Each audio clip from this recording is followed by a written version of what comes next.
Bienvenidos a Estrategia, el podcast de Global Strategy.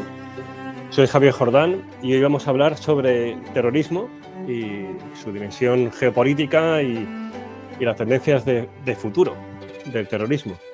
Y para tratar sobre esta cuestión tenemos con nosotros a Luis de la Corte Ibáñez, que es profesor de Psicología Social en la Universidad Autónoma de Madrid y autor de varios libros que ahora vamos a comentar.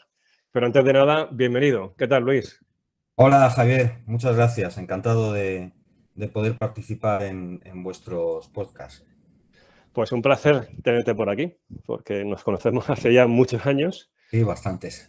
y por lo que he visto en Twitter, pues he visto que también tenía eco, ¿no? El podcast, o sea, que te gustaban algunos de los episodios, Sí, con lo cual pues venía de suyo, ¿no? También sumarte a este proyecto. sí, no, bueno, yo vamos a ver si me permites, bueno, pues aparte de agradecerte la invitación, yo la verdad es que creo que estáis haciendo una labor magnífica e imprescindible, ¿no? Llevamos muchos años, algunos, ¿no?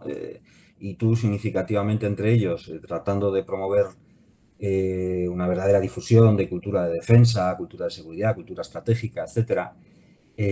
Pero hasta ahora, hasta que habéis arrancado con esta iniciativa, yo creo que no había espacios que permitieran divulgar con una profundidad académica que te permite, con la profundidad académica que te permite, digamos, un debate tranquilo, sin tan apegado al presente o a la urgencia de las noticias. Y bueno, las personas que han pasado hasta ahora por vuestro programa son expertos claramente reconocidos, ¿no? Entonces yo creo que eso tiene un mérito y una utilidad enorme. Así que muchas gracias. Muchas gracias a ti. Y la idea, la verdad, sí, la verdad es que es esa, que es el ir generando un archivo Mm, de episodios sobre temas, pues eso, de estudios estratégicos, como tú dices, no siempre pegados a la actualidad o procuramos que sean temas que, aunque hagan referencia a acontecimientos del presente, dentro de 4 o 5 años se vuelvan a escuchar y en buena medida resulten válidos en lo que hay de trasfondo, ¿no? de teoría, de conceptos, mm, de comprensión de los estudios estratégicos. Y luego, como tú dices, procuramos darle este enfoque académico, mm, así más reposado, procurando también eso, que los invitados sean de nivel. Luego, que no son entrevistas, sino que más bien es una conversación mm, entre amigos, también muy, muy académica, en el sentido mm, así de una charla pues, propia de una mesa redonda, más bien de un seminario. mm. Y sí, la verdad es que está funcionando, pues gracias a vosotros, a los que atendéis nuestra llamada, y luego pues gracias al público que nos va siguiendo, va dando al me gusta, lo va comentando boca a boca y Mm. bueno, pues esto poco a poco va creciendo. No, no, va Así que, creciendo, va muy bien y la verdad es que los que lo escuchamos siempre aprendemos. pues muchas gracias. Entonces, comentaba, bueno, tienes un currículum espectacular, no vamos a entrar ahí, aunque si quieres, ahora hacemos algo que empezamos a hacer al comienzo y era Mm, preguntarle a los invitados un poco su trayectoria profesional. Si quieres, ahora también lo hacemos, pero antes, para que no se me olvide, comentamos lo de los libros, porque aunque yo tenía muchas ganas de traerte aquí y hablar en fin, podemos hablar de muchas cuestiones y luego al final te plantearé una para un futuro episodio, pero, pero bueno, el tema que se me ocurrió de entrada era el último libro que has publicado con un amigo común que es Óscar Jaime. mm, Es el de terrorismo, causas, efectos y tendencias. Lo mm, habéis publicado en Síntesis este año, en 2022. mm, Y que es un libro que está súper bien, lo estábamos comentando ahora mismo, que es un libro que, o sea, para la asignatura que tengo en criminología de terrorismo y crimen organizado es perfecto porque es un libro para empezar desde cero sobre terrorismo y profundizar con tranquilidad en él. De hecho, es un libro, a ver, es un libro amplio porque estoy viendo, son 355 páginas. Sí, tengo la costumbre de castigar a los lectores. No, pero está muy bien, porque esto es que es un libro que vale bien para grado, pero luego para posgrado también. O sea, para alguien que haga un máster en temas de seguridad, inteligencia, terrorismo, más, también se adapta muy bien. Y luego para alguien que quiera aproximarse a estas cuestiones sin hacer estudios reglados, pues también es un libro magnífico. Y luego tienes otro libro, ya en concreto, sobre terrorismo yihadista, que es el de historia de la yihad, de los orígenes al 11S y el fin del primer emirato talibán con Qatarata, que este es del año pasado. O sea que he tenido años muy productivos de terrorismo. Y bueno, aunque tiene, bueno, de hecho tiene muchas más cosas publicadas previamente, ¿no? Pero quería preguntarte entonces, y ahora ya si quieres hablamos también sobre el libro, un poco por tu trayectoria profesional. O sea, ¿cómo entraste en los temas de seguridad, viniendo de la psicología social? Ajá. Yo cada vez que me hago esa pregunta o me la hacen doy una respuesta un tanto distinta, porque yo creo que la razón profunda por la que alguien se interesa por un tema, empieza a indagar en él, nunca están del todo claras, ¿no? Bueno, yo he tenido siempre interés por cuestiones que se trataban desde la psicología y la psicología social, concretamente relacionadas con la violencia. A mí me interesaba sobre todo la violencia de carácter grupal o colectivo, y me interesaba la psicología política, ¿no? Y a partir de ahí, bueno, pues hubo temas que yo empecé algunos de los primeros temas que yo empecé a trabajar como investigador y que dieron lugar, por ejemplo, a mi tesis doctoral, entraban ya de lleno en las cuestiones relacionadas con los conflictos y con la violencia política, ¿no? Yo, de hecho, hice una tesis doctoral muy peculiar, que fue un estudio, y en realidad una especie de biografía intelectual sobre un investigador, en este caso un psicólogo social, que tenía una trayectoria muy curiosa, muy extraña, muy atípica. Ignacio Martín Baró fue uno de los varios jesuitas españoles que fueron asesinados en El Salvador en 1989 por el ejército salvadoreño en el contexto de la guerra civil del Salvador. Y él había desarrollado una obra, unos trabajos muy interesantes, con una perspectiva que yo no compartía nada, porque tenía un enfoque así como muy marxista, etcétera, pero tenía unos estudios muy interesantes sobre la violencia política, sobre sus dimensiones psicosociales, sus efectos, sus causas, etcétera. Y por otro lado abordaba el tema desde la perspectiva en la que yo siempre he pretendido moverme, que es una perspectiva interdisciplinar. A partir de ahí, una vez que yo hago esa tesis doctoral, yo tenía claro que se quería seguir profundizando en temas relacionados con la violencia política, los conflictos, y me parecía que para un investigador en el contexto español eso debería llevar directamente a la cuestión del terrorismo, que es la forma de violencia política que más ha condicionado nuestra historia reciente, ¿no? Nuestra historia política reciente. Así que empecé a especializarme en el asunto del terrorismo, y bueno, pues eso me llevó a ir ampliando el foco a cuestiones de seguridad y defensa, y hasta aquí. Muy bien, pues si quieres empezamos ya con el tema Sí. a tratar. Y aquí hay una pregunta que creo que es obligada y además la verdad es que me gustaría que profundizáramos en ella, ¿no? Sí. O sea, si vemos la agenda de seguridad internacional en los últimos años, pues el terrorismo ha estado en los primeros puestos, especialmente en la década anterior, o sea, desde el 11S hasta 2011, hasta que matan a Bin Laden, es el tema número uno. Y progresivamente ha ido perdiendo relevancia a partir de 2014, la ocupación de Crimea y demás, y luego la mayor asertividad de China en Asia-Pacífico, pues lleva a una reorientación estratégica, ¿no?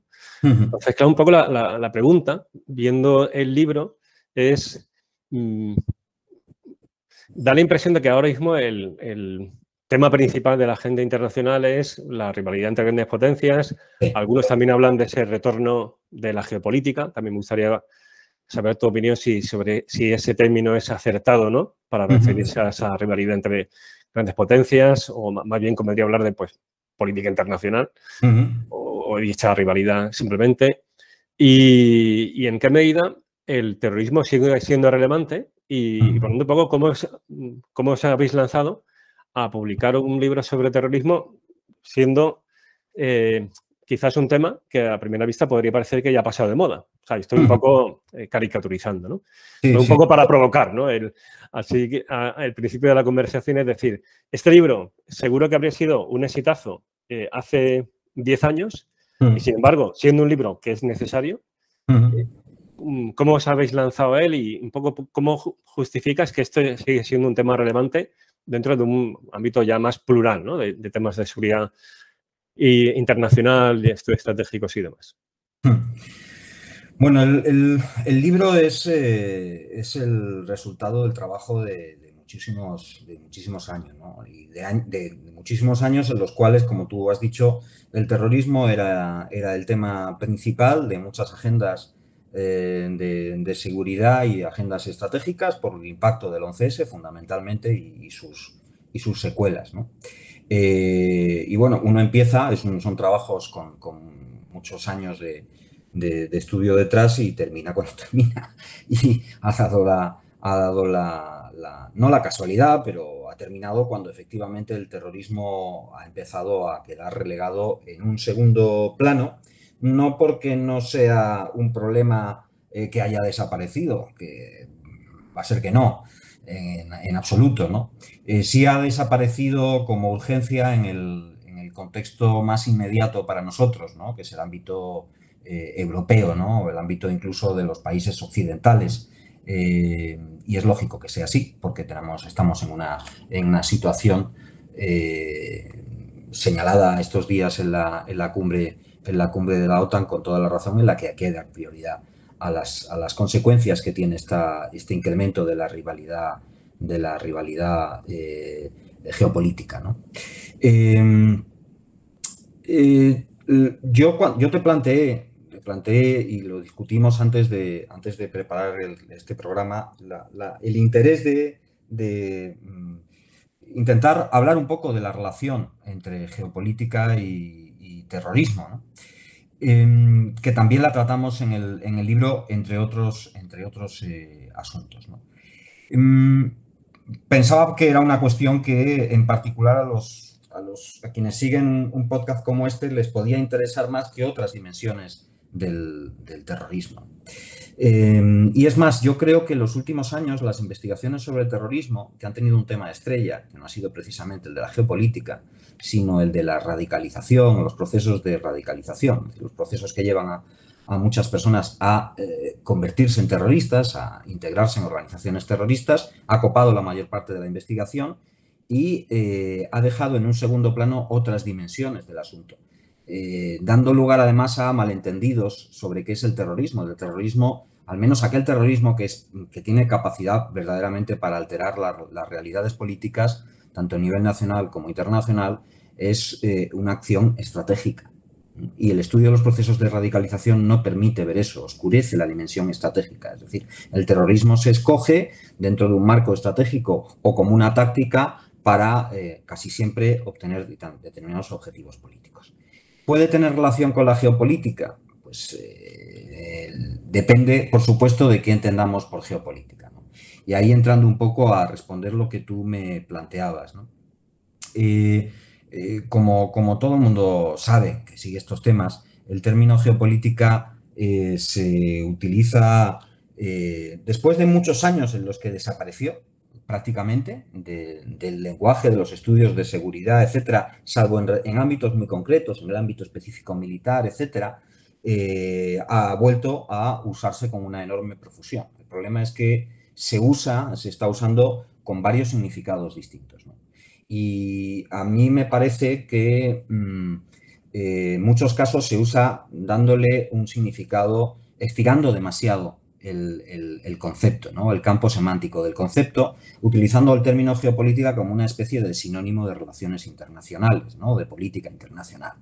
Y esto a mi modo de ver, es un error y hace que pierda utilidad analítica el propio concepto de geopolítica. Yo no sé si tú lo verás de la misma manera. Yo lo veo así.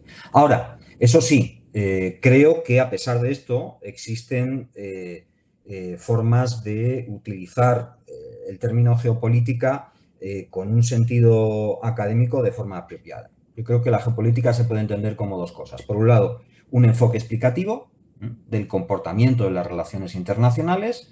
No es cualquier enfoque explicativo, sino aquel que presta especial atención a los condicionamientos que la geografía impone a la política y sobre todo a la política internacional, ¿no? Basadas en la idea de que la situación geográfica de un actor político, o la situación en el mapa de un actor político, define y determina su manera de actuar.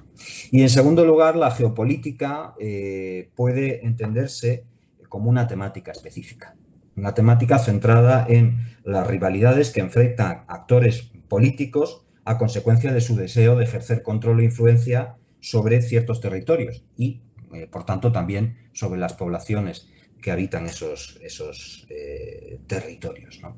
Es decir, la geopolítica tiene sentido porque hay factores que determinan o al menos condicionan la acción política, como diría Josh Friedman, imperativos y restricciones, y también porque hay pretensiones relacionadas con el control y la influencia sobre territorios, y esas pretensiones, por parte de distintos actores políticos, generan tensiones, rivalidades, enfrentamientos, choques, etc. El terrorismo, por otro lado, es un modo de acción política basado en cierto uso de la violencia, ¿no? Y yo he oído a muchos colegas decir, bueno, que la geopolítica y el terrorismo no tienen que ver, ¿no? A veces creo que sí tienen que ver, otras veces tienen menos que ver. Cuando el terrorismo tiene una dimensión internacional, pueden y suelen tener que ver en algún sentido, ¿no? Lo que ocurre es que, por un lado, los actores los que más se han fijado los estudios de geopolítica o que utilizan la etiqueta geopolítica han sido actores estatales, mientras que el término terrorismo se ha utilizado más frecuentemente para hacer referencia a violencia promovida por actores no estatales. Y ocurre también que el terrorismo, por sí solo, cuando solo se ejerce terrorismo, es difícil que pueda llegar a traducirse en control del territorio, porque la efectividad de las acciones terroristas se basan en la capacidad para condicionar y alterar actitudes y comportamientos, normalmente de los adversarios, casi siempre estados, y sobre todo a través del impacto psicológico que se genera sobre las poblaciones de referencia de esos adversarios, ¿no? Y además, normalmente es ejercido, o en muchos casos ejercido, por actores que operan en la clandestinidad. Si un actor armado permanece permanentemente en la clandestinidad, es difícil que pueda llegar a captar territorios, con lo cual se supone que el asunto de los territorios y del terrorismo tienen poco que ver. Pero sí tienen que ver en distintas formas. Por resumir, y me estoy extendiendo demasiado, toda actividad terrorista se desarrolla en una geografía determinada y esa geografía puede condicionar cómo emerge el terrorismo, cómo evoluciona, cómo perdura. Y luego, sin olvidar que no hay dos terrorismos iguales, algunos terrorismos, sobre todo los que tienen proyección internacional o algunos de los que tienen proyección internacional, están inspirados por una visión geopolítica y por objetivos geoestratégicos. De hecho, algunos son expresión y consecuencia de rivalidades de carácter geopolítico o generan alteraciones directas o indirectas en el entorno geopolítico. De hecho, si vamos a la definición de terrorismo, el terrorismo propiamente es una herramienta política, es un empleo instrumental de la violencia con fines políticos, y muchas veces esos fines políticos trascienden una agenda política puramente nacional, es decir, tienen objetivos que son internacionales, ¿no? Por lo tanto, sí que sería una herramienta más dentro del repertorio que pueden emplear tanto actores estatales o no estatales en la política internacional, ¿no? Sí, esa es la idea. Y aparte de herramienta, bueno, pues que el contexto geopolítico condiciona, ¿no? Yo, por otro lado, te reconozco que a mí me parece que en los últimos años este regreso de la geopolítica, ¿no? Ha generado cierta exageración sobre la capacidad de explicación que tienen los argumentos puramente, las explicaciones puramente geopolíticas. Yo creo que son imprescindibles en temas estratégicos, en temas de seguridad y defensa, pero no son lo único que explica. Y es fácil caer en determinismos de tipo geográfico que bueno, son bastante discutibles. Ahora, hecha esta salvedad, yo creo que es relevante, ¿no? Es curioso porque, bueno, yo hay muchas ideas que ahora forman parte de mis pensamientos, mis planteamientos sobre la relación entre terrorismo y geopolítica, que las tenía previamente, pero yo no utilizaba el término geopolítica. Y hace 3 o 4 años, un profesor de geografía de la Universidad Carlos III, que conozco desde hace años, Daniel Marías, por cierto, él es geógrafo, es nieto del filósofo Julián Marías, ¿no? Bueno, Daniel organizó un seminario en la Carlos III sobre temas de geografía y geopolítica y me pidió que diera una conferencia allí que tratara de vincular en concreto el terrorismo internacional y el terrorismo yihadista con la cuestión de geopolítica. Y eso suscitó algunas de estas reflexiones que también tienen un cierto reflejo en el libro. Muy interesante esto último de esa relación entre yihadismo y geopolítica. Pero un poco por ir al principio, ¿no? Sí. Estoy plenamente de acuerdo contigo en que la geopolítica es algo diferente de las relaciones internacionales. De hecho, quizás un ejercicio recomendable a cualquiera que se aproxima a, bien sea estudios de relaciones internacionales, de ciencia política, de estudios estratégicos, sería escribir 100 veces geopolítica no es relaciones internacionales, para dejar esa idea grabada, ¿no? Porque en el lenguaje periodístico, incluso político, sí, se abusa mucho del término. O sea, sí. Es cierto, pero es que incluso algunos expertos en relaciones internacionales incurren también en ese abuso. Sí, ya bueno, como se ha convertido en una moneda común, bueno, pues yo creo que a veces se utiliza como un atajo del lenguaje, ¿no? Pero sí, es un tanto confuso. O sea, la geopolítica es ese estudio de la política internacional teniendo en cuenta los factores geográficos, pero eso no lo engloba todo. Y estoy contigo en que los elementos geográficos son relevantes, pero no son la única variable explicativa y muchas veces no es la principal variable explicativa. Por lo tanto, no podemos llegar a conclusiones deterministas a partir de la geografía, ¿no? Siendo como es relevante. O sea, también sería irse al otro extremo, prescindir por completo de los factores geográficos. Pero hay otras muchas variables que de carácter pues, tecnológico, sociológico, político, ideológico, etcétera, que muchas veces tienen peso o más peso y no está vinculado a la geografía, ¿no? O sea que, por lo tanto, las relaciones internacionales son algo más amplio. Dentro de ellas cabe esa perspectiva geopolítica, pero lo trasciende, ¿no? Pero claro, es muy interesante lo que planteas, ¿no? Por ejemplo, un fenómeno como el yihadismo, que hemos asociado generalmente a cuestiones o bien más de ideología, por ejemplo, pues ir a las raíces, como haces en ese libro del año pasado, de la yihad, ¿no? De la teoría de la yihad en el propio Islam y luego el uso político de ello, pues eso es fundamental y es algo que después del 11S se hizo muchísimo, ir a las raíces ideológicas. O ir a factores micro, que eso, por ejemplo, en psicología es que es vuestro campo. Pero claro, a veces se puede perder de camino lo que tú comentas y por eso digo que es muy interesante, ¿no? Esa otra perspectiva, pues más o bien de política internacional o incluso geopolítica, porque sí que se tienen en cuenta los factores geográficos. Y luego otra cuestión relevante sobre, o sea, siguiendo con este tema, ¿no? Esa relación entre terrorismo y política internacional o cuando es el caso, auténtica geopolítica, es no solamente en qué medida es una herramienta que se emplea en esas relaciones o en esa rivalidad entre actores, sino luego también las consecuencias políticas del propio terrorismo. Claro. Porque si vamos al siglo XX, el siglo XX no se entiende sin una figura como Gavrilo Princip, que es el asesino del archiduque Francisco Fernando y de su mujer. Claro, si no llega a haber atentado de Sarajevo, no habría habido Primera Guerra Mundial, o igual habría habido otro tipo de guerra en otro momento, porque había habido muchas crisis, ya lo sé, por si alguien ya se pone nervioso. Es decir, pero ese fue el detonante de la Primera Guerra Mundial. Claro, si no hay Primera Guerra Mundial, no hay Revolución Rusa. Si no hay Primera Guerra Mundial, no hay Hitler. No hay Segunda Guerra Mundial, no hay Guerra Fría. O sea, el siglo XX habría sido muy distinto sin esa acción terrorista. Y sí, qué decir, ¿no?, del 11S.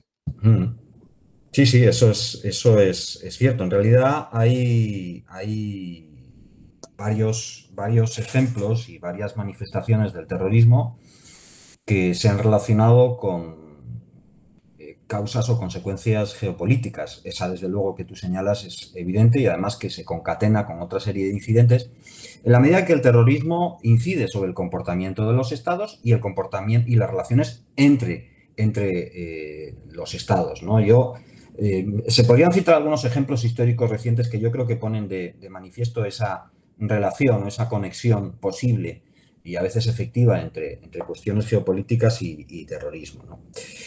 Yo creo que la que todos tenemos más presente, porque es la más reciente y la más extrema, es el caso del fenómeno de Daesh, ¿no? O el fenómeno del Estado Islámico cuando bueno, toma el control de una parte muy importante del territorio entre 2013 y 2014 de los territorios de Siria e Irak, la proclamación del califato, todo esto que conocemos.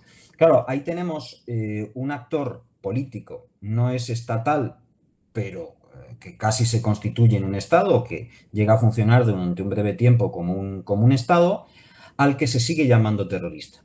En realidad, cuando Daesh consigue esos efectos, ya no es un actor terrorista sin más, sigue utilizando el terrorismo, pero utiliza otras formas de violencia política, y el terrorismo es casi un complemento, al menos en aquellas circunstancias donde consigue controlar territorio, algo que las organizaciones terroristas ordinarias no pretenden, al menos de manera directa, porque no tienen capacidad para enfrentarse en choques abiertos o en acciones de insurgencia de otro tipo distintas a las del terrorismo con sus adversarios estatales.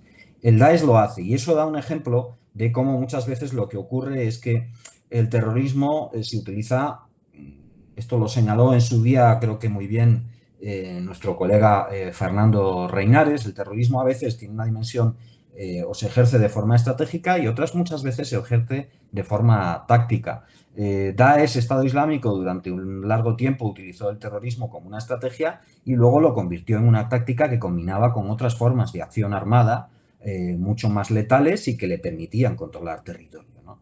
Y entonces alteró y difuminó la frontera entre dos países. Y eso no es un efecto geopolítico y no es un objetivo político, que venga Dios y lo vea, ¿no? Y tenemos en mente todos aquel mapa que el propio Daesh distribuía entre sus seguidores a través de los medios de comunicación, a través de las redes sociales, donde señalaba dónde estaban todas sus wilayas y cómo se iba expandiendo geográficamente, ¿no? Con un proyecto de remodelación geopolítica del mundo islámico que en parte ya había prefigurado figuras como Osama Bin Laden o Abdullah Assad, ¿no? Pero en la historia reciente hay otros ejemplos relacionados que ponen de manifiesto conexiones importantes entre la geopolítica y el terrorismo, ¿no? Hay uno que es casi un ejemplo, no voy a decir eterno, pero permanente. Es el asunto del conflicto palestino-israelí y el papel que ha tenido durante un largo tiempo, el papel principal que ha tenido el terrorismo durante un largo tiempo ahí. Es un terrorismo ejercido en relación a una disputa territorial, ¿no? Y que conecta con otros muchos ejemplos relacionados con cómo se utilizó el terrorismo, a veces de forma estratégica, otras veces de forma táctica, en muchas de las luchas anticoloniales que, aunque empezaron con la Primera Guerra Mundial, sobre todo, vamos, con el final de la Primera Guerra Mundial, sobre todo se aceleraron tras el final de la Segunda Guerra Mundial, ¿no? Casos como el de la Guerra Civil Argelina, donde el terrorismo se combinó con otras formas de acción armada, guerra de guerrillas, etcétera, pues lo ponen ahí de manifiesto, ¿no? Los actores que ejercían el terrorismo eran actores que estaban involucrados en un conflicto asimétrico, como casi siempre que aparece el terrorismo, al menos el terrorismo no estatal y contra un Estado, y combinaban el terrorismo para obtener una victoria en una disputa sobre el control territorial, ¿no?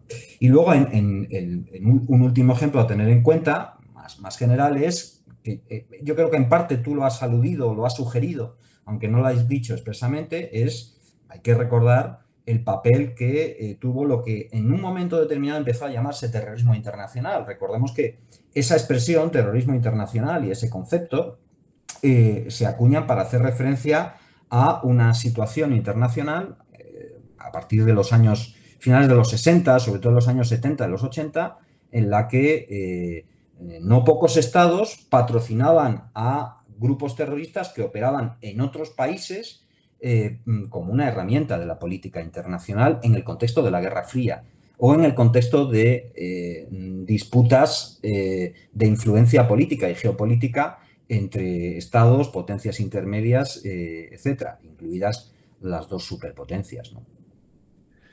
Es que el mundo ha cambiado mucho desde hace, pues eso, 30 años.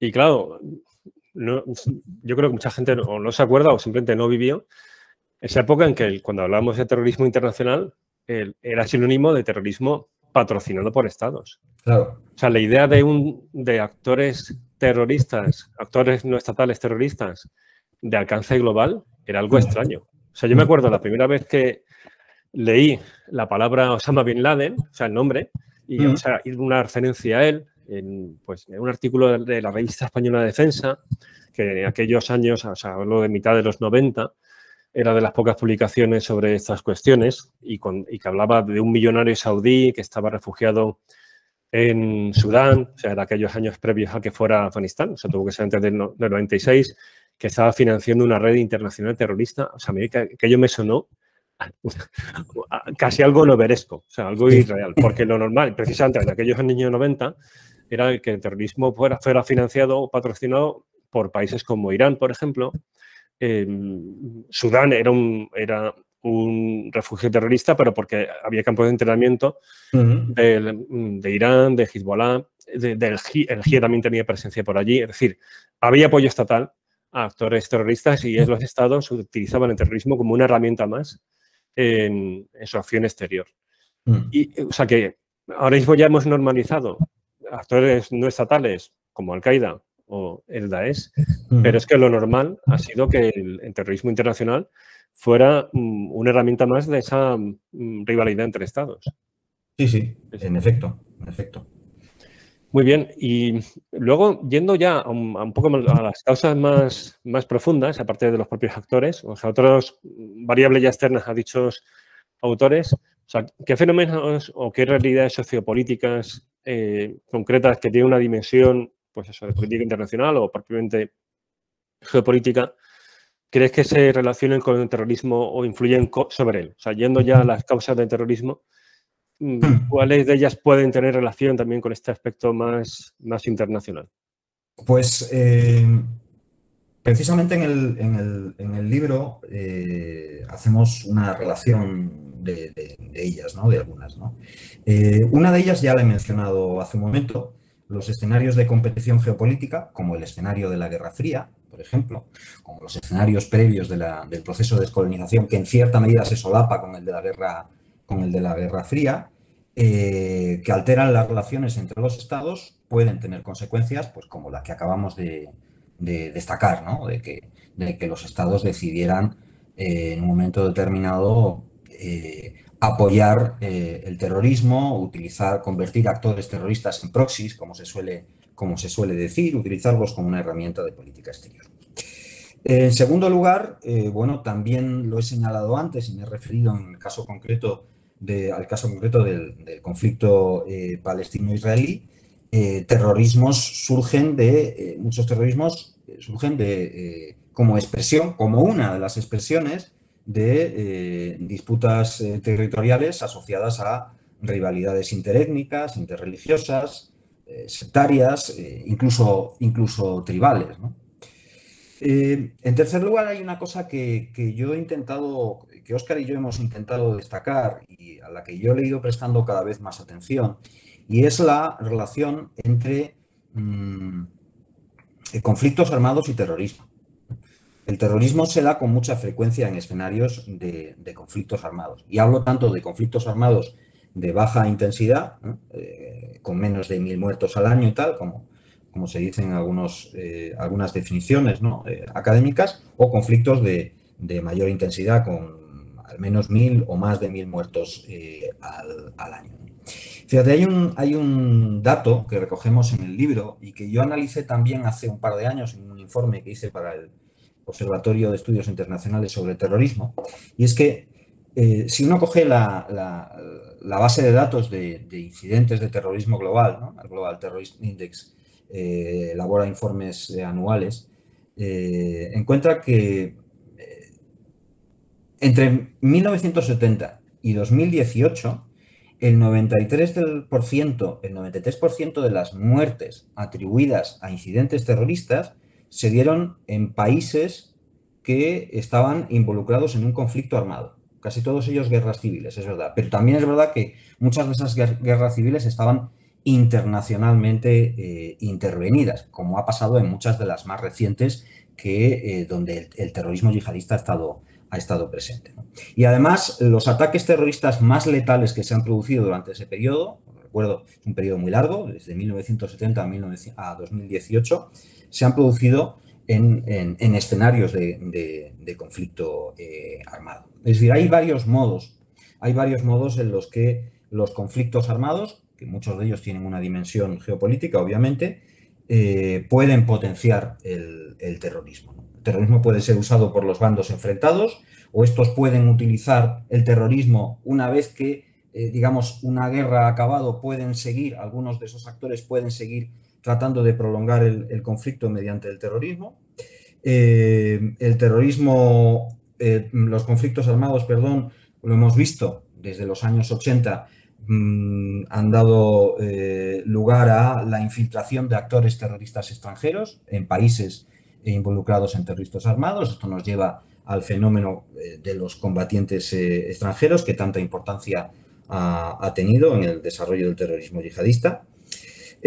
Las guerras y los conflictos armados pueden inspirar actos terroristas en otros países. Hay un ejemplo muy curioso que la mayoría de la gente no recordará o no habrá leído a lo mejor. Cuando Estados Unidos se involucró en la guerra de Vietnam, embajadas estadounidenses fuera de Vietnam, en países occidentales y tal, fueron atacadas con atentados terroristas, algunos de ellos por organizaciones terroristas bien reconocidas en la época, en los años 70, en los años 80. Es decir, era un estímulo, constituyó un estímulo para cierto nivel de actividad terrorista. Y luego los conflictos dejan secuelas, los conflictos armados dejan secuelas, ¿no? Algunas de esas secuelas son la creación de bolsas de refugiados, como la que generó el conflicto, con la guerra afgano-soviética en Pakistán, y por supuesto el cierre de conflictos armados muchas veces deja resentimientos en quienes se identifican con el bando derrotado, que con posterioridad, y esto ha pasado varias veces en la historia, puede dar lugar a actividad terrorista, ¿no?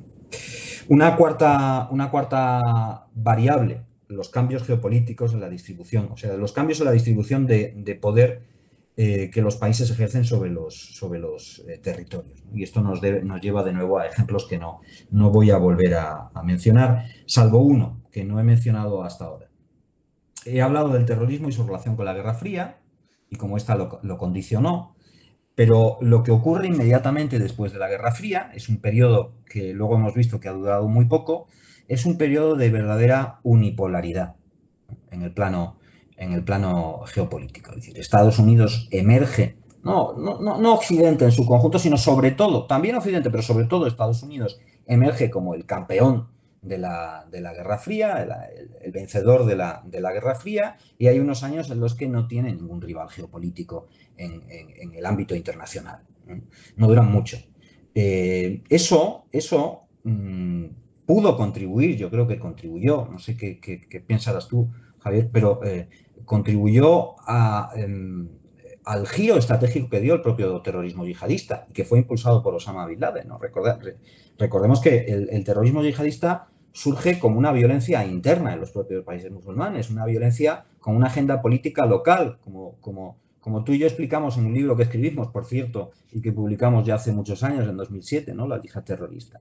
Y lo que Osama Bin Laden y figuras como Osama Bin Laden hacen es imponer un giro estratégico en el que se cambian las prioridades. La prioridad se convierte en actuar y atacar al enemigo lejano, lo que ellos llamaban el enemigo lejano, que era todo Occidente, pero sobre todo Estados Unidos. Estados Unidos, al final, como al salir victorioso de la Guerra Fría, se convierte, digamos, en el enemigo a abatir, en la influencia externa, para ser más concretos, que hay que sacar del mundo islámico para poder cambiar el mundo islámico, como los radicales como Osama Bin Laden pretendían cambiarlo. Es decir, lo puso en el primer plano. Bueno, eso son consecuencias de cambios geopolíticos que pueden incluso influir en una alteración de la agenda de organizaciones terroristas.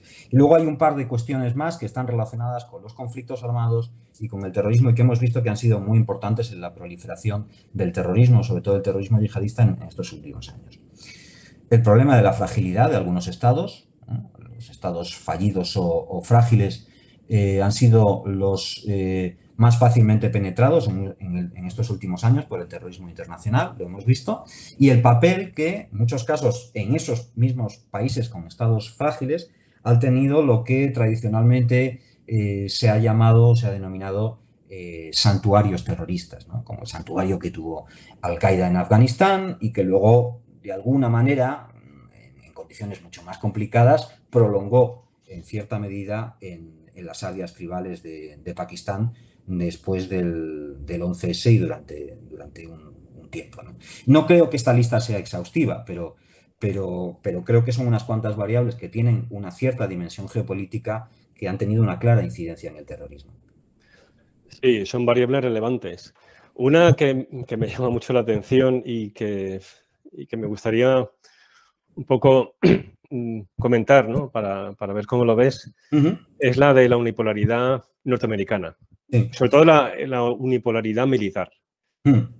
Porque, en efecto, creo que es clave. Se lo señalas muy bien. Tanto a la hora de explicar por qué Osama Bin Laden prioriza lo que ellos llaman el enemigo externo, en ese debate que tienen interno en Al-Qaeda, es decir, nos concentramos en los países, en cambiar los regímenes de los países de mayoría musulmana, que al final es el objetivo último, recrear el califato global y tal, acabar con esos gobiernos que ellos llaman apóstatas, o bien priorizar el enemigo externo, que es el que está dando apoyo al enemigo interno y que hasta que no sea batido, al menos sea disuadido de intervenir en la política interna de los estados musulmanes, pues no valdrá de mucho derrocar a la monarquía saudí, porque enseguida vendrán los americanos y nos echarán de allí o le darán apoyo, no será viable, ¿no? Inspirándose, por ejemplo, cuando el Frente Islámico de Salvación, los islamistas en Argelia ganan las elecciones del año 92, el ejército argelino da un golpe y, bueno, pues hay un apoyo internacional a ese golpe con tal de que los islamistas no se hagan con el poder. Bueno, porque ahí empieza la guerra de Argelia y demás, ¿no? Bueno, en fin, a lo que iba es que afecta tanto al cálculo de los propios terroristas como luego la propia reacción norteamericana, que se daría para un episodio entero, que es ese saber que no hay un rival sistémico, le da a Estados Unidos la mano libre para intervenciones militares muy mal calculadas, como es la de Irak, y además con esa arrogancia de ese o estáis con nosotros o contra nosotros, de esa estrategia de seguridad nacional después del 11S, donde divide el mundo entre los que están con ellos y los que están contra ellos, y esa incompetencia estratégica que lleva a poner Oriente Medio patas arriba con la invasión de Irak. Me acuerdo de un libro de Michael Scheuer, que era el jefe de la oficina contra Bin Laden antes del 11S dentro de la CIA. Imperial Uri, sí. Exactamente. Y que habla, ¿no? Dice, Osama Bin Laden tuvo un sueño y era que los americanos, una vez que habían entrado en Afganistán, y que porque esa intervención sí que fue necesaria, para echar, porque Al-Qaeda es una red terrorista horrible, estaba ahí presente y desde ahí había preparado o planificado el 11S. O sea, que aquella intervención tuvo sentido acabar con ese santuario terrorista. Pero dice, tiene un sueño y es que Estados Unidos invade Irak. ¿Por qué? Dice, porque, bueno, pues porque la cadena de acontecimientos que va a ocurrir va a ser favorable para afinar el movimiento yihadista, ¿no? Y el propio Bin Laden dice, bueno, pues si es un sueño, esto no va a ocurrir, ¿no? No serán tan tontos, ¿no? Y bueno, pues Estados Unidos hace aquello, ¿no? O sea, es una metáfora que utiliza Michael Sherwood, pero para destacar el error estratégico de primer orden que fue aquello y que ha hipotecado Oriente Medio, aunque no es el único factor, tampoco voy a caer en esa simplificación, pero vamos, que ha hecho un enorme daño durante más de una década y todavía sigue estando ahí esos efectos, ¿no? O sea, que eso es como consecuencia de la arquitectura de poder en aquel momento, o sea, de esa primacía militar de Estados Unidos. Sí. Vamos, yo es que sí, sabes que ese análisis lo comparto totalmente, ¿no? Claro, esa situación de unipolaridad, el no tener también, digamos, a la vista amenazas inmediatas, al menos visualizadas, ¿no? Correctamente, condicionó una política de seguridad y una política internacional por parte de Estados Unidos que acabó siendo nefasta, más allá de la necesidad de acabar con el inmenso campo de entrenamiento en el que se había convertido Afganistán, ¿no? Hasta en 2001, ¿no? Eso es efectivamente así, ¿no? En el libro, yo creo que esto quien puede contarlo mejor es Oscar Jaime, ¿no? Porque es un gran conocedor de este tema. En un capítulo del libro, bueno, en los que revisamos, digamos, las distintas formas en las que el terrorismo suele acabar, pero también los efectos sociopolíticos que genera el terrorismo, pues, como todos sabemos, uno de esos efectos que además buscado por el terrorismo muchas veces, es una de sus estrategias, una estrategia de provocación, es generar una sobrereacción. Y evidentemente Estados Unidos sobrereaccionó y además sobrereaccionó intentando aprovechar el reclamo de la lucha contra el terrorismo, perfectamente comprensible, porque además no estábamos hablando de cualquier terrorismo, sino un terrorismo con una peligrosidad no conocida hasta entonces. Utilizar el reclamo como el terrorismo para poner en práctica otra serie de desarrollar otra serie de intereses que no tenían que ver en realidad con el terrorismo y que se vio muy bien en la operación en Irak. Y yendo ahora ya hacia el futuro, porque hemos hablado del pasado, pero en vuestro libro también afrontáis el futuro. Entonces hay una doble pregunta. Sí. Una es, si nos puedes un poco justificar, aunque entiendo, ¿no? Un poco por dónde vais, pero para que, en fin, la audiencia lo entienda quizás mejor. Uno, ¿por qué pensáis que el terrorismo tiene futuro?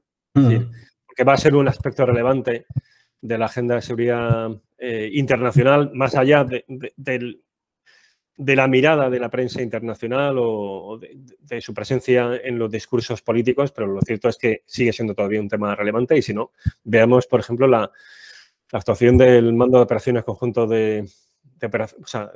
Mando de Operaciones Especiales Conjunto de Estados Unidos, el JSOC, ¿no? Que aunque sale poco en prensa, pero bueno, pues cada mes llevan a cabo acciones contra el Daesh en Siria. O sea, eso todavía sigue ahí. O en África sigue habiendo muchos problemas. O sea, el tema es relevante, aunque quizás no tenga ese protagonismo en los medios de comunicación. Pero entonces, la pregunta sería, por un lado, ¿por qué pensáis que tiene ese futuro? Si un poco nos podéis explicar mejor. Y dos, ¿en qué medida esos factores de política internacional o propiamente geopolíticos que han sido relevantes en el pasado pueden serlo también en el futuro, o se pueden añadir otras causas que afecten a ese futuro del terrorismo? Vale, vamos a ver, en el libro cuando iniciamos al principio de ese capítulo sobre el futuro del terrorismo, lo primero que nos planteamos, a ver, el futuro del terrorismo puede ser un futuro que podría incluir incluso la posibilidad de que el terrorismo desapareciera, ¿no? Esa es una de las posibilidades. No creemos que sea así, no creemos que sea así, ¿no? No creemos que el terrorismo vaya a desaparecer en el corto ni en el medio plazo, y creo que ningún especialista lo cree. Ahora, que el terrorismo no desaparezca es distinto de decir que va a seguir siendo igual de importante o que va a volver a ser tan importante como ha sido en los últimos años. Yo esto no lo creo que los datos no avalan esto. Mira, desde 2015 se viene detectando claramente, simplemente consultando las bases de datos, ¿no?, sobre incidentes terroristas, una reducción progresiva del número de incidentes terroristas a escala mundial. El terrorismo creció ininterrumpidamente desde el año 2000 hasta el año 2014, ininterrumpidamente, a escala mundial. Y sin embargo, a partir de 2015 se va detectando un decremento importante. Y además el terrorismo empieza a encapsularse en una parte del mundo, ¿no? Una parte de Asia, Oriente Próximo, parte de África, etcétera, ¿no? De tal manera que, bueno, lo que hemos visto y lo que creo que vamos a seguir viendo en los próximos años es una reducción del nivel global de actividad terrorista. Otra cosa es que pueda desaparecer a corto plazo, ¿no? Yo creo que esto es imposible y hay varias razones para apoyar esta afirmación, que ojalá me equivoque y sea posible, ¿no? Pero creo que hay varias razones para pensar lo contrario, ¿no? En primer lugar, todavía existen muchas redes y organizaciones y movimientos extremistas que recurren al terrorismo, que practican el terrorismo, y francamente es muy poco probable que todas desaparezcan en poco tiempo, ¿no? Bien porque sean derrotadas, neutralizadas, bien porque se desmovilicen. Eso yo no creo que vaya a ocurrir ni en el sur de Asia, ni en Oriente Próximo, ni en el Sahel, ni en África, especialmente en el Sahel y en zonas cercanas de África Occidental, África Oriental, eso incluso central, no parece que vaya a ocurrir. Luego hay otros terrorismos que a lo mejor interesan menos desde el punto de vista de la política internacional, pero que hay que mencionarlos, que siguen activos. Por ejemplo, el terrorismo de extrema derecha en algunos países, sobre todo en Estados Unidos. Hay un terrorismo que no es estrictamente político, aunque tenga consecuencias políticas, pero no es estrictamente político en sus objetivos, que está asociado a ciertas formas de criminalidad organizada, que es muy intenso, y el caso más evidente y más preocupante desde hace años es el de México. Eso no va a desaparecer porque hay una militancia amplia, hay recursos y es poco probable que aumente.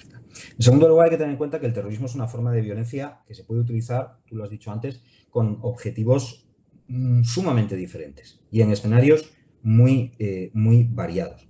Eso significa, entre otras cosas, que, en fin, esto lo dijo ya hace años un clásico de los estudios sobre el terrorismo, uno de los primeros investigadores académicos serios, en este caso venía desde los estudios históricos, Walter Laqueur, que mientras existan comunidades y grupos sociales que se sientan agraviados y por alguna razón, buenas o malas, equivocadas o no, y que eso les lleve a ser seducidos por movimientos, ideologías extremistas, es bastante probable que se siga recurriendo al terrorismo. Otra cosa es con qué efectividad, con qué duración cada grupo y con qué intensidad.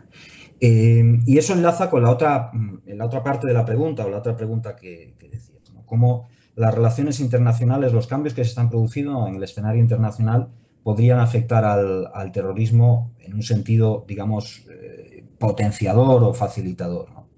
Bueno, aquí hay varias cuestiones a considerar, yo creo. Una, en este momento de creciente rivalidad geopolítica, que se expresa, entre otras cosas, en la guerra en Ucrania, pero no solo, también la rivalidad con China, el temor a un conflicto con China por la cuestión de Taiwán y las islas en el sur, en el entorno marítimo, etcétera.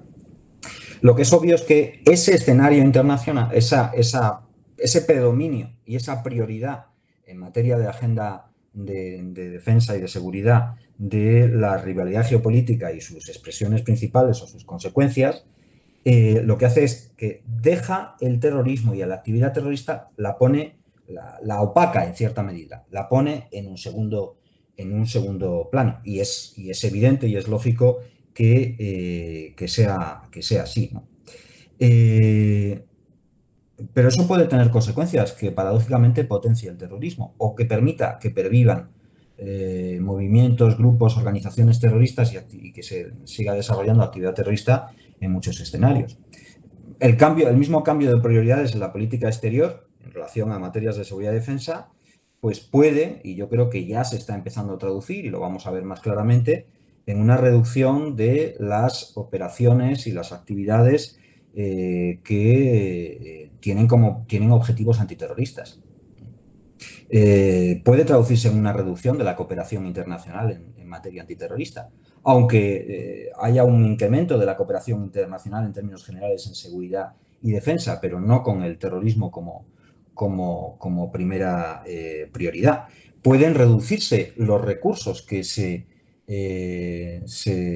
dediquen a la lucha antiterrorista. Es decir, todo esto puede facilitar que los actores terroristas sigan operando. No tenemos más que pensar en la situación actual en Mali, cuando la retirada de las tropas francesas deja un escenario que la prensa insiste bastante en que va a ser cubierto por el grupo Wagner o otro tipo de actores parecidos, ¿no? Que efectivamente están allí presentes, pero en la misma medida no lo sabemos.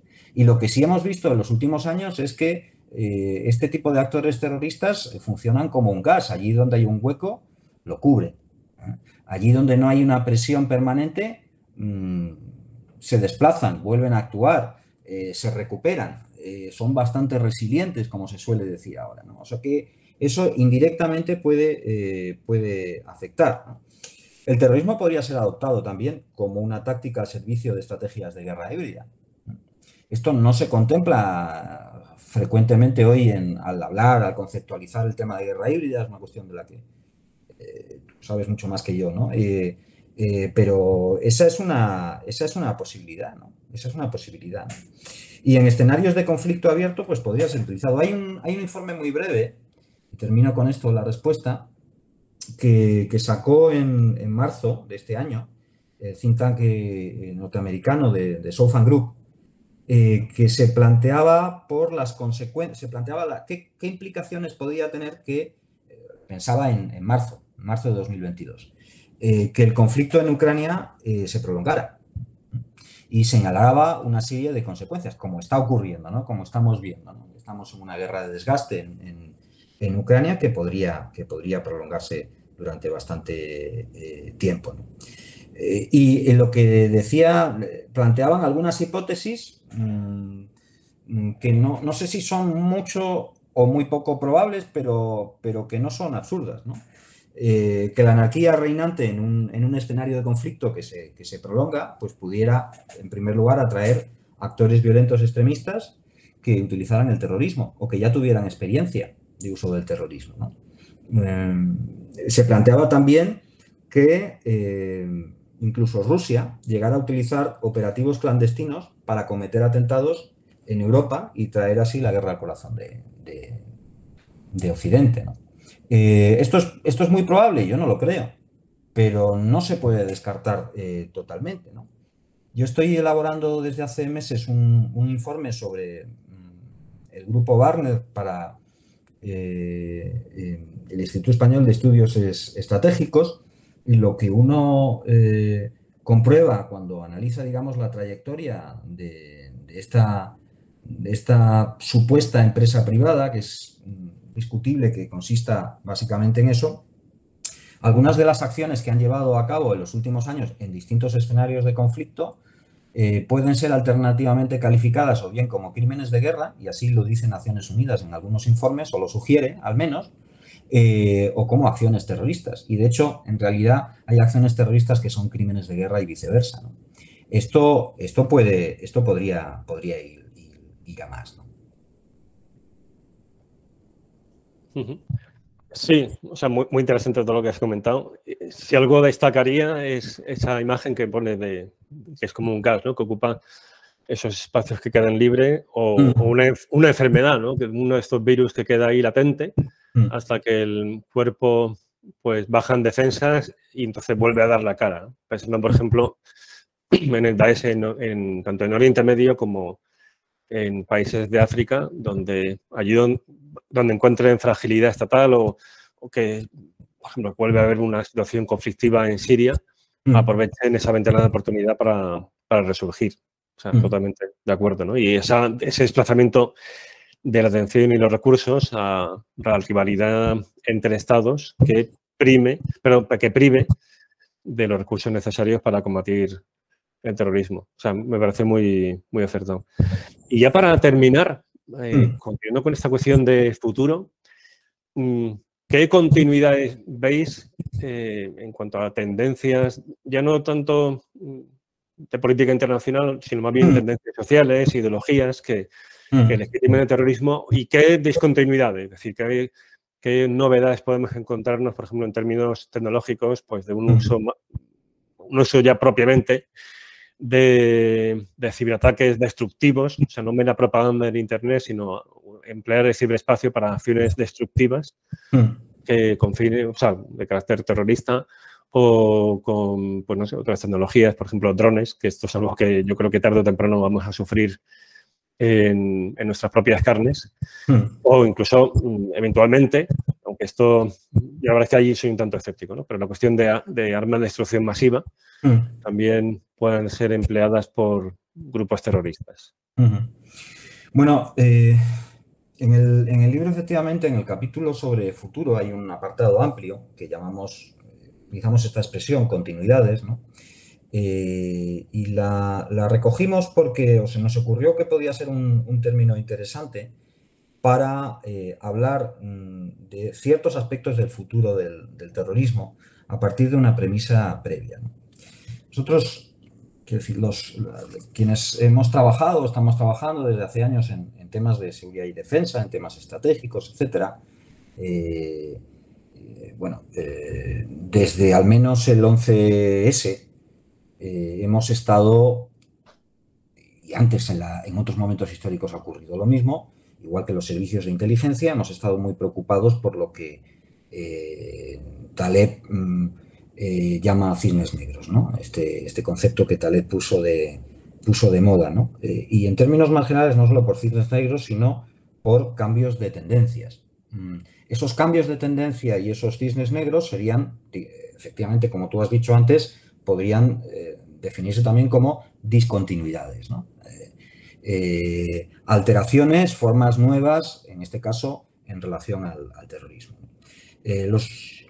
Muchos estudios de futuro tratan de identificar estas discontinuidades o estos cambios, estas novedades que podemos tener que hacer frente, vamos a tener que hacer frente en el futuro, ¿no? Y es relevante y es lógico así, ¿no? El propio origen de los servicios de inteligencia modernos, como bien sabemos, ha estado muy condicionado por fenómenos no solo como el 11S, sino anteriormente como el ataque Pearl Harbor, etcétera, y por la idea de intentar anticipar sorpresas estratégicas, ¿no? Y hasta cierto punto no solo anticiparlas, sino evitarlas, ¿no?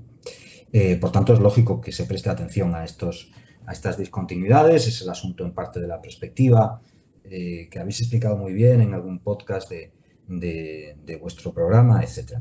Pero bueno, la realidad es cambio y es permanencia. Es decir, hay cambios, pero también hay repeticiones, hay tendencias nuevas, pero también hay tendencias que perviven durante años, ¿no? Y este apartado de continuidades del libro trata de hacer eso. ¿Qué continuidades hemos señalado, ¿no? Bueno, pues sobre varias cuestiones. Primero, sobre qué uso se le dará al terrorismo. No hay que olvidar que el terrorismo es un método, ni más ni menos, ni más ni menos. Un método de acción política basado en una forma de utilizar la violencia, una forma particular de utilizar la violencia. Bueno, acabo de decir de acción política y en la mayoría de los casos efectivamente el terrorismo es político, es acción política porque trata de influir sobre la política en una dimensión u otra. La mayor parte del terrorismo va a seguir siendo político. Eso es evidente porque es relativamente fácil, al menos en el plano de la comunicación, en el plano de la publicidad, llamar la atención con atentados terroristas y porque hay muchos actores políticos que tienen experiencia o que siguen confiando en la utilidad del terrorismo. Pero también hay otros usos del terrorismo, mucho más minoritarios, pero que hay que tener en cuenta y que yo creo que van a seguir existiendo, ¿no? Se puede usar el terrorismo, lo hemos dicho antes, para complementar acciones armadas de otro tipo, incluso en contextos de conflictos armados, para ayudar a obtener victorias militares. Para ayudar, nunca para conseguirlas por sí solos. Eso es imposible a través del terrorismo, es muy difícil. Pero sí puede ser un buen complemento. En la guerra de independencia argelina, el terrorismo fue un magnífico complemento a otra forma de violencia armada. Y además ocurre una cosa, lo que hemos visto en los últimos años en relación a los conflictos armados es que en ellos hay un creciente papel asumido por actores armados irregulares, por fuerzas irregulares, ¿no? Y muchos de estos actores armados irregulares que complementan o no sus acciones con fuerzas regulares están mucho menos preocupados y son mucho más proclives a llevar sus acciones armadas de manera que se violen incluso bueno, las propias leyes que regulan los límites de la guerra, ¿no? Y de la acción violenta en los conflictos armados, ¿no? Y el terrorismo es una de esas formas, ¿no? Y hay un tercer uso que se ha dado al terrorismo y que se va a seguir dando, y es un uso delictivo. Es el terrorismo que está relacionado con campañas o acciones que llevan a cabo algunas organizaciones criminales. Ese terrorismo también va a continuar, en primer lugar porque hay organizaciones criminales con unas capacidades armadas enormes, han ido aumentando en ese sentido en algunos espacios. De nuevo, el ejemplo de México aquí es claro. Y también porque en los últimos años hemos visto, y creo que esta tendencia va a seguir, a muchos grupos insurgentes que utilizaban el terrorismo o grupos que utilizaban el terrorismo de manera estratégica que se han ido despolitizando, a lo mejor no de cara al público, pero en la práctica se han despolitizado y se han reconvertido en puras organizaciones criminales, pero han seguido utilizando sus destrezas y su repertorio terrorista para hacer avanzar sus objetivos, ¿no? O sea que esos tres usos, el uso político que seguirá siendo mayoritario, el uso militar o de complemento militar y el uso delictivo van a continuar a nuestro juicio. En segundo lugar, va a haber continuidades con los ámbitos de implantación y de actuación del terrorismo. El terrorismo puede darse, como ya he dicho, se ha dado en escenarios variados, principalmente terrestres y urbanos, por razones que ahora sería largo de explicar. Y también, en alguna medida, por lo que alguna de nuestras estrategias de seguridad nacional ha denominado espacios globales comunes. El ámbito aéreo, menos en el ámbito marítimo y la cuestión del ciberespacio a la que voy a seguir luego. Pero sobre todo el terrorismo creo que será más frecuente, por supuesto más intenso, más dañino en países inestables, países en procesos de transición, con estados frágiles o en conflicto, en la misma medida en que ha ido ocurriendo en los últimos años. En tercer lugar, puede haber seguramente continuidad en los modos de organizar el terrorismo. Creo que va a seguir habiendo muchas estructuras terroristas de tipo reticular, no piramidales, no estrictamente piramidales, como hemos visto proliferar en los últimos años, y que va a seguir habiendo una colaboración, incluso puede incrementarse la colaboración entre distintos actores terroristas en varios escenarios. Puede haber continuidades en cuanto a los perfiles. Bueno, el asunto de los perfiles de los terroristas ya sabemos, y tú lo conoces muy bien, es que son muy variados y que los estudios sobre perfiles de terroristas han sido bastante decepcionantes en general. Uno intenta creer que los terroristas son personas con unas características sociodemográficas, psicológicas muy concretas, y lo que se encuentra luego es una enorme variabilidad que hace muy difícil predecir a partir de un perfil que una persona se implique o no se implique en actividades terroristas. Ahora, hay una tendencia reciente que se ha detectado recientemente, que es minoritaria, quiero insistir en ello, y que está especialmente relacionada con el terrorismo individual o con los ataques o los atentados cometidos por actores solitarios, etcétera, y que es el de cada vez más personas que participan en esos ataques tienen perfiles que podríamos llamar antisociales, que son individuos desadaptados en alguna medida, incluso personas con trastornos mentales. Los trastornos mentales están rara vez asociados al terrorismo, lo han estado rara vez asociados al terrorismo, sobre todo cuando el terrorismo es grupal y organizacional. Esto es una cuestión de la que, bueno, yo por venir de la psicología indagué bastante durante un tiempo. Sin embargo, lo que hemos visto estos últimos años, por ejemplo, si analizamos perfiles de muchos de los individuos de muchos de los combatientes terroristas extranjeros, según la denominación de Naciones Unidas, que se desplazaron a Siria e Irak en los últimos años, o que no pudiendo desplazarse intentaron cometer atentados en Europa, sobre todo, había una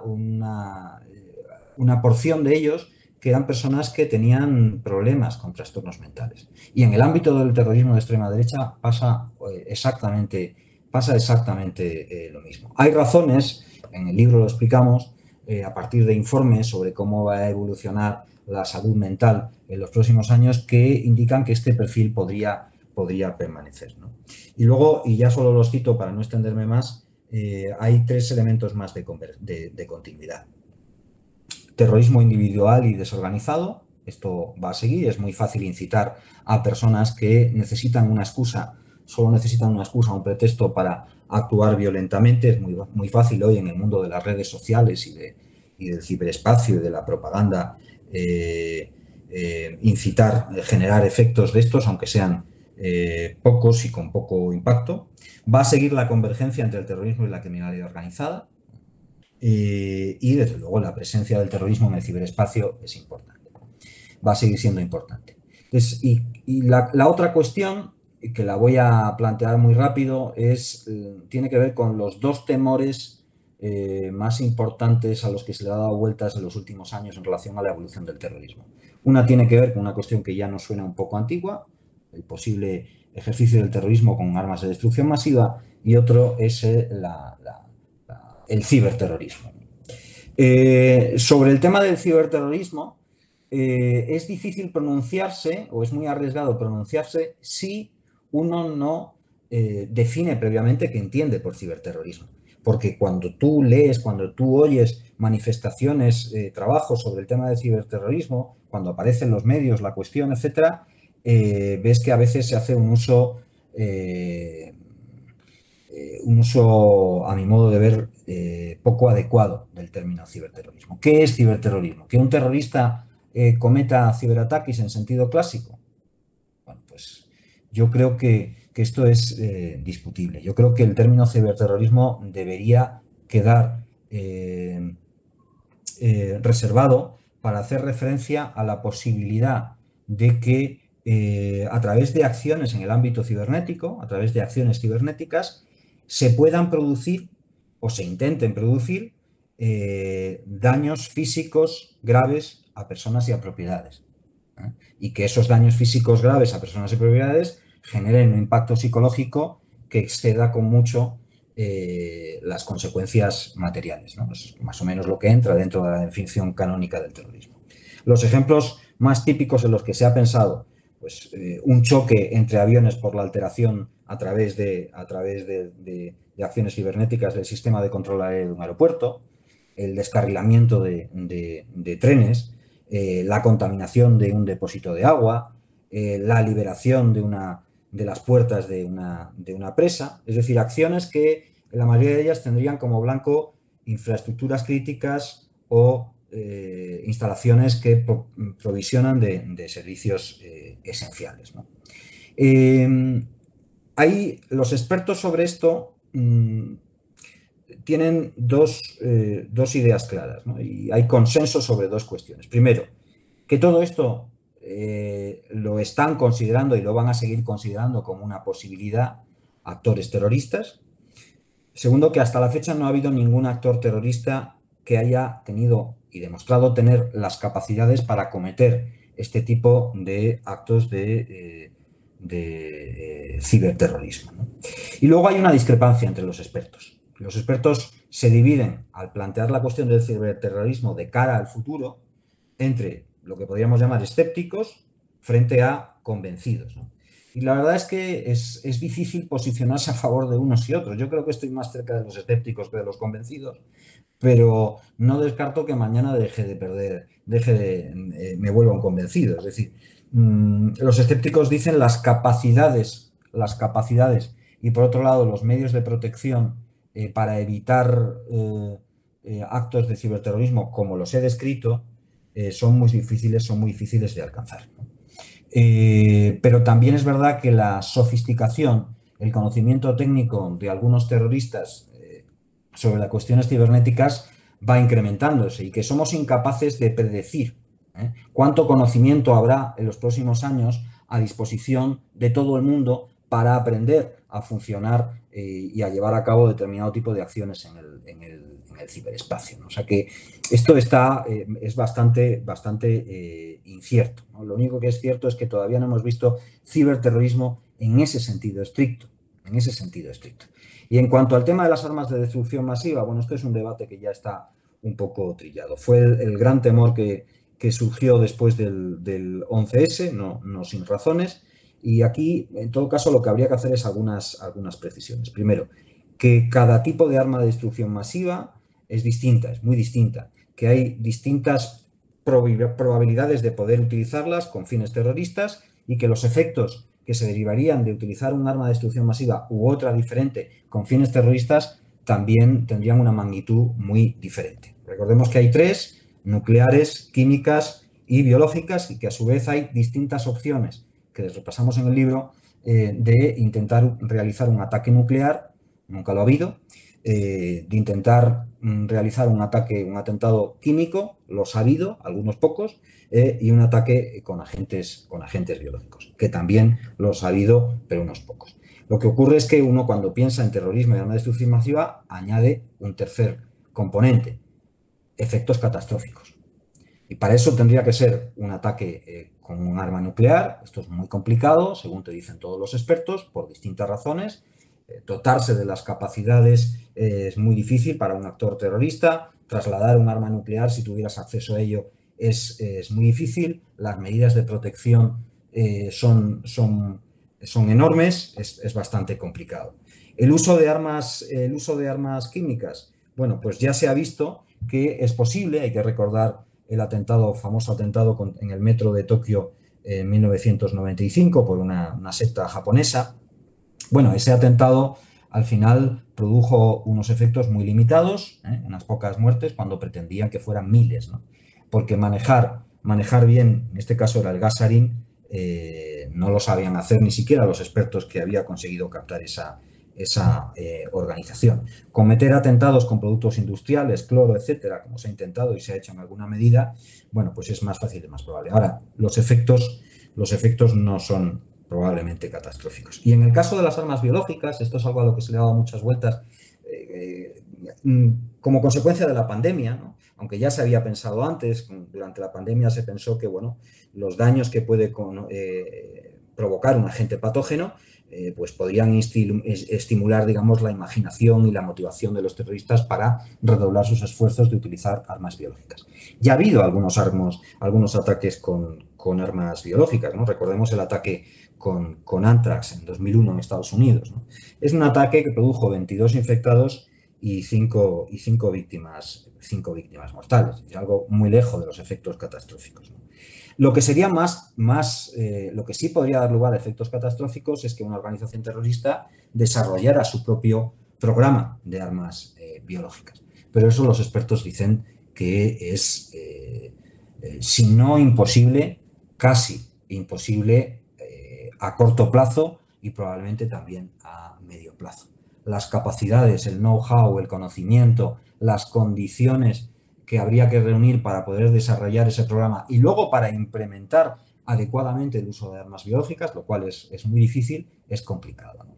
Lo que sí va a haber es un aprovechamiento, y con esto cierro, un aprovechamiento de cualquier tipo de innovación tecnológica, disponible. El asunto de los drones, como tú has dicho, es evidente, ya se han utilizado en Siria e Irak y en el futuro se van a utilizar en todo el mundo porque se están utilizando ya. Es una cuestión de tiempo que veamos un atentado en Occidente con drones. Estoy seguro, por desgracia, ¿no? Es demasiado fácil. Y lo que es demasiado fácil acaba por ocurrir, aunque solo sean muy pocas personas las que quieran intentarlo. Muy bien, pues la verdad es que nos ha dado una visión muy completa y con un montón de ideas interesantes. Así que muchísimas gracias, Luis, de nuevo. Muchas gracias a ti y siento que ya sé que yo me extiendo siempre en las respuestas. No, que va.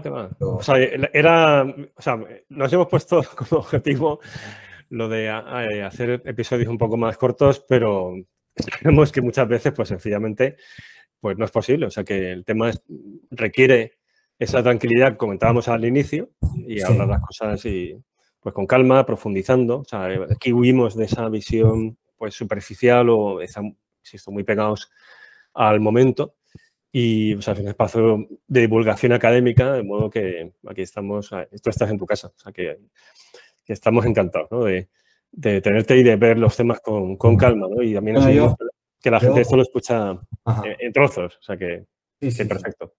Yo insisto en que, bueno, aparte de volver a agradecer la invitación, lo que habéis creado no es solo un espacio de divulgación, que lo es, sino también, y esto es muy importante, porque la cultura de seguridad y defensa se tiene que desarrollar no solo en horizontal, sino también en vertical, es decir, tiene que adquirir profundidad. Habéis creado un espacio de reflexión que era muy necesario en el contexto español y en el contexto hispanoamericano, a mi modo de ver. Pues contaremos contigo, si te apetece, en siguientes ocasiones. Porque es que muchos de los temas que han salido dan para episodios monográficos y luego hay un aspecto que tú conoces particularmente por lo que te toca, ¿no? Ya en tus orígenes, que es todo el tema de Ceuta, que tiene ramificaciones que tienen que ver con yihadismo. De hecho, tienes publicaciones al respecto y otras pues más próximas a la realidad con estas cuestiones híbridas que comentábamos antes, ¿no? Y de modo que si te apetece, pues en unos meses, pues estaremos por aquí otra vez, siempre que quieras, vamos. A vuestra disposición. Pues muchas gracias. Pondremos en la descripción del episodio en vínculo a los dos libros, tanto a este último que habéis publicado, el de Terrorismo, Causas, Efectos y Tendencias, con Óscar Jaime, que lo tendremos aquí también en un tiempo. Y luego el anterior, ya el dedicado específicamente al yihadismo, en la historia de la yihad. También lo pondremos ahí en la descripción. Pues muchísimas gracias, Javier. Un saludo también para Alberto Bueno, que está llevando contigo este proyecto y como he dicho antes, como tenéis mucho futuro, cuando queráis podéis contar conmigo porque siempre es estimulante. Pues muchas gracias. Un abrazo, Luis. Un abrazo fuerte.